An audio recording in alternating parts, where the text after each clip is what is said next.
दोस्तों इस ब्लॉग को शुरू करें उससे पहले हम चाहते थे कि इन राइडिंग बूट्स के बारे में हम कुछ बात कर लें। ये है रॉयल एनफील्ड का 100% वाटरप्रूफ बूट्स, जो कि बिल्कुल भी 100% नहीं है। ये हमने थर्ड टाइम एक्सचेंज करके मंगवाया था और रॉयल एनफील्ड वालों ने बोला सर इस बार कोई भी प्रॉब्लम नहीं आएगी आपको इन बूट्स में।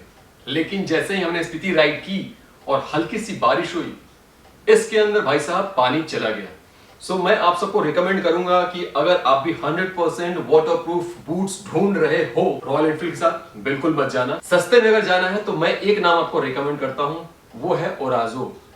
मैं उसका कोई भी वो नहीं हूं, एजेंट नहीं हूं जो मुझे पैसे उसने दिए हैं प्रमोशन के लिए, लेकिन मैंने जितने भी राइडर्स का सुना है उन्होंने सब लोगों ने तारीफ की है ओराजो की। तो दोस्तों ये तो रहा राइडिंग बूट्स के बारे में, लेकिन आज का जो टाइटल है, जो टॉपिक है, वो है स्पीति राइड में कितना खर्च आया मुझे मुंबई टू स्पीति राइड करने में। क्योंकि बहुत सारे सब्सक्राइबर्स हैं जिन्होंने हमसे ये क्वेश्चन किया था, तो हमने सोचा कि क्यों नहीं एक सेपरेट से व्लॉग बना दे जिसमें कि फ्यूल, फूड, स्टे, इन तीनों का पूरा इंफॉर्मेशन आपको दे दिया जाए। तो चलिए व्लॉग को शुरू करते हैं।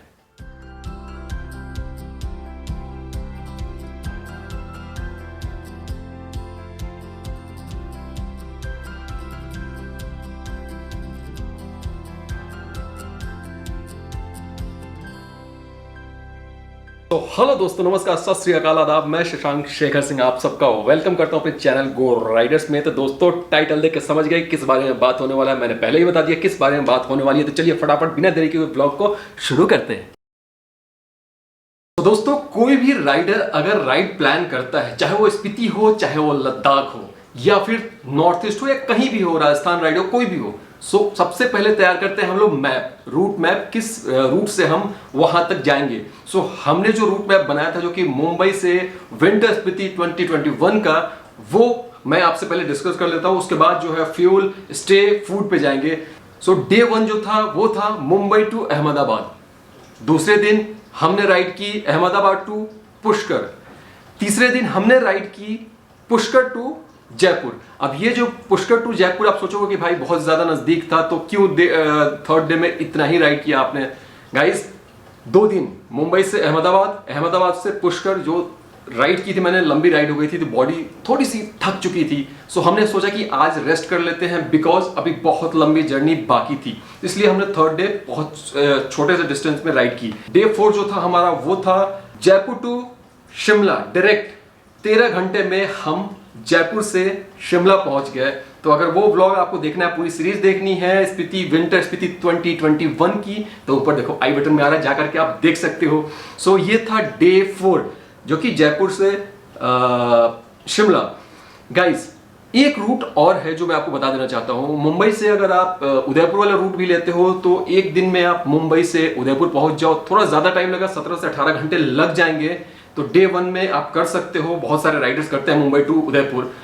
डे 1 में वो कर लो, फिर उदयपुर से निकल के डे 2 में आप दिल्ली आ जाओ, डे 3 में आप दिल्ली से निकल के शिमला पहुंच जाओ। तो 3 दिन में आप भी कर सकते हो, या एक दिन एक्स्ट्रा रख लो कि बॉडी ज्यादा थक जाए आपको, तो 4 दिन आप लेकर चल सकते हो मुंबई से शिमला पहुंचने का। तो यहां तक हम शिमला 4th डे पहुंच गए। अब इसके बाद जो है हमने 5th डे रखा था स्पेयर में कि हम शिमला में रुकेंगे, शिमला एक्सप्लोर करेंगे, क्योंकि हमें उस दिन कोविड टेस्ट करवानी थी। हमने 5th डे कोविड टेस्ट करवाई, हमारे पास टाइम बचा हुआ था। तो हमने सोचा कि जब तक टेस्ट होकर के आ रहा है तब तक हम यहां से निकल जाते हैं, नारकंडा जाके रुक जाएंगे, हमारा एक दिन बच भी जाएगा। क्योंकि नारकंडा जो है शिमला से हार्डली 80 या 90 किलोमीटर के आसपास था, मुझे याद नहीं है। आप वीडियो में जाके देखोगे तो सब कुछ पता चल जाएगा। जो मैंने वीडियो बनाया, जो मैंने सीरीज की है, उसमें सब कुछ मैंने इन्फॉर्मेशन दिया हुआ, कितने किलोमीटर का है, कितना टाइम लगा। वो जाकर के अगर आप देखना चाहते हो तो देख सकते हो। तो हमने 5th डे जो है वो शिमला से नारकंडा पहुंचे। 6ठे दिन की जो राइड थी वो थी नारकंडा टू सांगला होते हुए हम पहुंचे चितकुल। ये 6ठे दिन की हो गई। 7वें दिन हम चितकुल से निकल के गए सांगला होते हुए कल्पा। 8वां दिन जो था वो था हमारा कल्पा से पूह। हमने सोचा था कि कल्पा से हम टाबो तक चले जाएंगे। टाबो तक नहीं पहुंचेंगे तो कम से कम नाको तक तो पहुंच ही जाएंगे, लेकिन हो गई भयंकर बारिश। हम सब भीग चुके थे और सबकी उंगलियां जो थी वो ब्लू पर गई थी, बिल्कुल ब्लू हो गई थी। मतलब सोचो कि उस दिन ऐसी स्थिति हुई थी कि हमें लग रहा था कि हमारा हाथ कट के अलग हो जाएगा। सो हमें पूह में ही रुकना पड़ा, तो हम नाको और टाबो नहीं पहुंच पाए। तो ये 8वां दिन था। 9वें दिन हम निकले पूह से और सीधा हम गए थे पूह से निकल के टाबो। ठीक है, ये था 9वां दिन, पूह टू टाबो।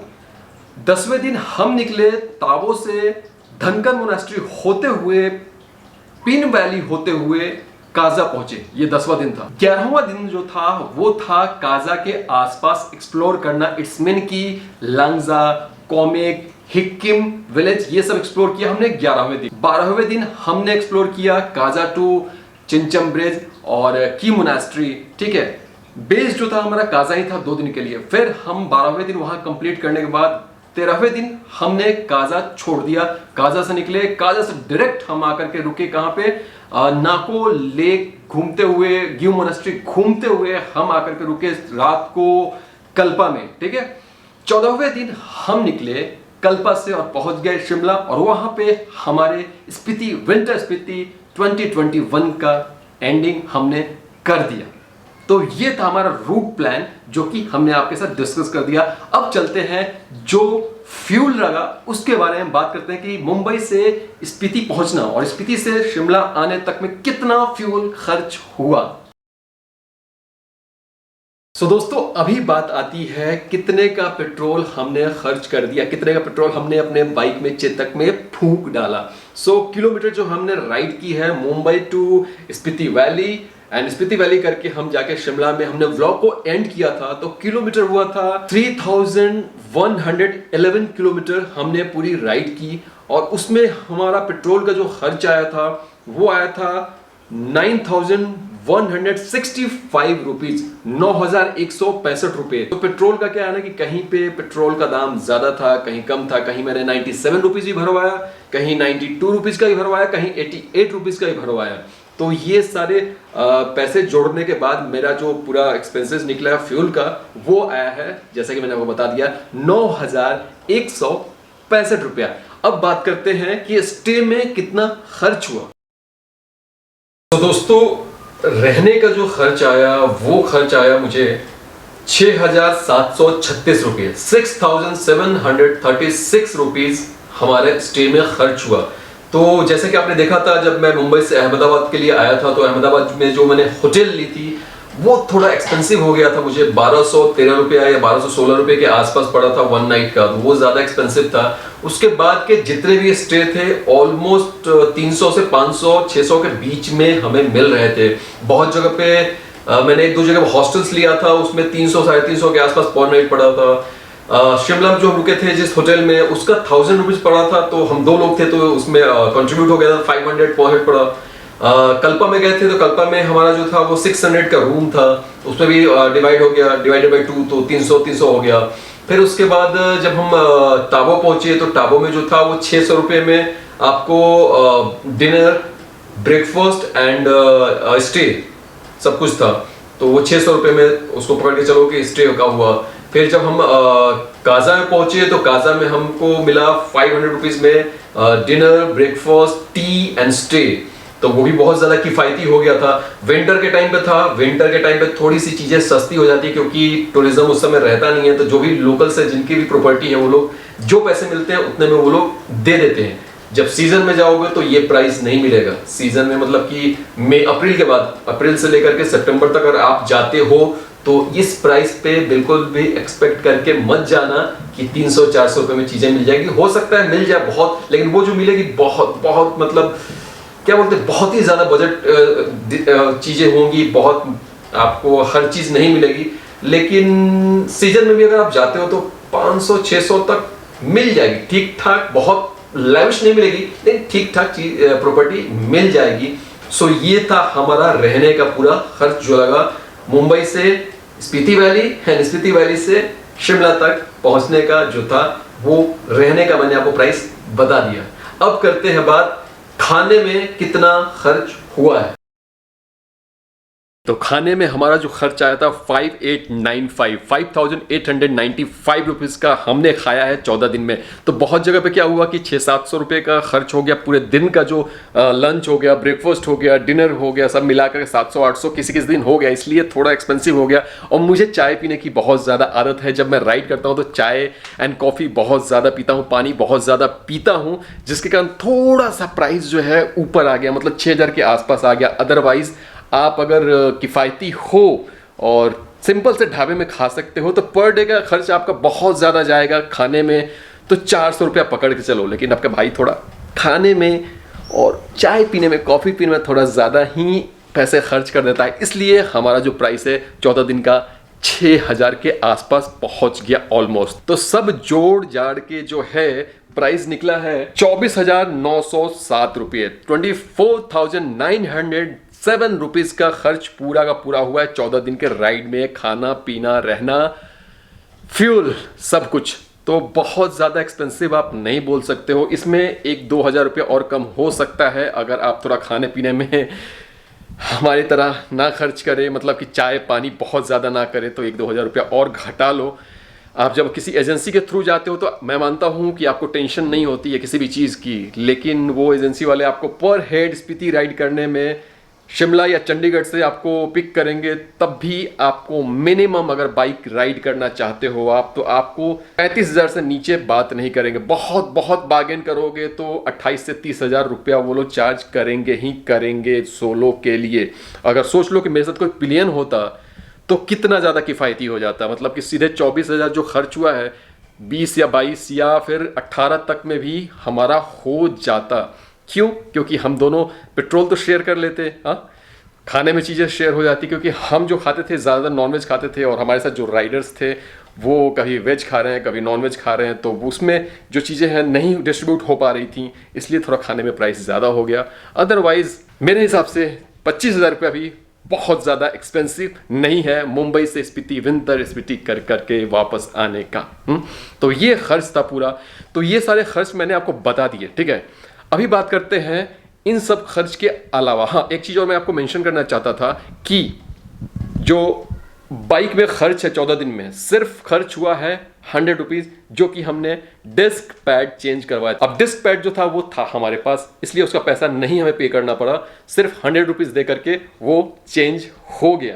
तो अभी बात करते हैं किस बारे में, इन सब चीज़ों से साइड, क्योंकि राइड प्रिपरेशन भी तो करना होता है। कहीं भी आप राइड करते हो तो आपको बहुत सारी चीज़ें प्रिपेयर करनी पड़ती है, जैसे कि बाइक सर्विसिंग करानी पड़ती है, या फिर आप कह लो कुछ चीज़ें खरीदनी होती हैं। तो जो हमने चीज़ें खरीदी थी इस राइड से पहले और जो सर्विस किया था उसके पैसे सब जोड़ जाड़ के जो है वो मैं आपको एक्सपेंसेस 1 मिनट में बता देता हूँ, इंतज़ार कीजिए। सो दोस्तों, राइड से पहले जो खर्च हुआ था वो मैं आपके साथ डिस्कस करना चाहता था। सो मैंने टॉप बॉक्स ख़रीदा था अपने रॉयल एनफील्ड के लिए, तो 15,500 का वो पड़ा था। 15,500 का जेरी कैन मैंने ख़रीदा था, जो कि आपने देखा होगा ब्लॉग में, बहुत सारे राइड में देखा होगा, जो मैंने जेरी कैन आगे लगाया था अपने पेट्रोल के लिए। सो वो 5,000 का आया था। टॉप बॉक्स फिटिंग जो मैंने करवाई थी उसका 1,400 रुपये खर्च आए थे। जेरी कैन की फ़िटिंग करवाई थी उसका 800 रुपये चार्जेस लगे थे। स्नो चेन बनवाया था उसका 500 लगा था। एक मेमोरी कार्ड ख़रीदा था उसका 700 रुपया लगा था। 64 GB का मैंने मेमोरी कार्ड ख़रीदा था। एक पेपर स्प्रे ख़रीदा था जिसका कि 500 रुपीज़ लगा था। सो जब आप सोलो राइड करते हो तो ये सारी चीज़ें आपकी सेफ्टी के लिए ज़रूरी होती है, इसलिए मैंने ये पेपर स्प्रे ख़रीद लिया था। एंड दोस्तों, सबसे लास्ट में आता है बाइक सर्विसिंग। तो बाइक सर्विसिंग का ख़र्च जो आया था वो आया था 3,300 रुपया, 3,300 रुपीज़। सो ये पूरा खर्च था, और इसको जोड़ के मैं बता देता हूँ, इसको जोड़ने के बाद मुझे मेरा खर्च जो निकला है 27,700 रुपये, 27,700 रुपीज़। सो दोस्तों, ये जो खर्च है 27,700 रुपया, इसको आप राइडिंग एक्सपेंसेस में से साइड कर सकते हो, बिकॉज ये मैंने अपने बाइक के लिए ख़रीदी थी, जो कि आगे भी काम आएगा। लेकिन इसमें बाइक सर्विसिंग आप ऐड कर सकते हो, तो 3,300 रुपीज़ आपको बाइक का जो राइडिंग पूरा मैंने किया है, जो एक्सपेंसेस मैंने आपको बताया अभी तक, 24,000 जो बताया था मैंने, 25,000 के आसपास जो बताया था, उसमें ये 3,300 रुपये और जोड़ दो तो 28,000 रुपये हो गए। सो गाइस, जो खर्च आया था पूरी राइडिंग में, रहना खाना और फ्यूल का, वो था 24,907 रुपये, 24,907 रुपीज़। और उसमें अगर इसको ऐड कर दिया जाए 27,700 रुपीज़, तो आपको दोनों को जोड़ने के बाद हो जाएगा ऑलमोस्ट 52,000 के आसपास हो जाएगा पूरा राइडिंग का खर्च। तो आप डर गए होंगे भाई या 50,000 रुपये होंगे तभी कर सकते हैं, ऐसी कोई बात नहीं है। ये जो एक्सपेंसेस जो मैंने 27,700 रुपये लगाए थे, ये मैंने टॉप बॉक्स जेरिकन ये सब ख़रीदा था, इसलिए एक्सपेंसेस ज़्यादा हो गए। आप ख़रीदना चाहते हो तो आपके भी बढ़ जाएंगे, अगर नहीं भी खरीदोगे तो कोई बात नहीं। आपका सैडल बैग बहुत सारी चीज़ें हैं जैसे राइडर्स करते हैं, आराम से आप लेकर के जा सकते हो। ये तो मैंने एक्स्ट्रा एक लग्जरी जैसा लग्जरी बाइक बनाने के चक्कर में इतने खर्च कर दिए, तो इसमें आप इस 27,000 को ना ही ऐड करो तो ठीक है। हाँ, इसमें से 3,300 रुपये मैं ऐड करना चाहूँगा 24,000 में, 24,907 रुपये में, क्योंकि बाइक सर्विसिंग तो ज़रूरी है ना राइडिंग से पहले। तो दोस्तों मैं आपको इतना ही कहूँगा कि अगर आप मुंबई से स्पीति राइड कर रहे हो तो 25,000 रुपये बजट ले करके चलो। आराम से आप 25,000 रुपये में रहना खाना और फ्यूल का शिमला तक आप करके वापस जाने में 2-3 हज़ार और जोड़ लो, वापस आप चले जाओ। मतलब 28,000 रुपये में आप मुंबई से स्पीति वैली करके वापस मुंबई आराम से पहुंच जाओगे। दोस्तों अगर ये ब्लॉग पसंद आया तो please like share and subscribe करना बिल्कुल ना भूलें। Thank you so much for watching guys. Bye bye, take care and Jai Hind and please save girl child. And guys इस टाइम पे बाहर अगर आपको निकलना है तो बिना मास्क के नहीं निकलना है। 2 मास्क पहनना बिल्कुल ज़रूरी है और अपने साथ सैनिटाइजर ज़रूर रखें। एंड गाइज अगर अभी तक आपने विंटर स्पीति 2021 की पूरी सीरीज़ नहीं देखी है तो ऊपर देखो आई बटन में आ रहा है, जाकर देखो, बहुत मज़ा आएगा। तो इन्हीं शब्दों के साथ इस ब्लॉग को ख़त्म करते हैं। बाय बाय, मिलते हैं नई जगह पे नए ब्लॉग के साथ। तब तक अपना ख्याल रखिएगा। चलिए बाय बाय।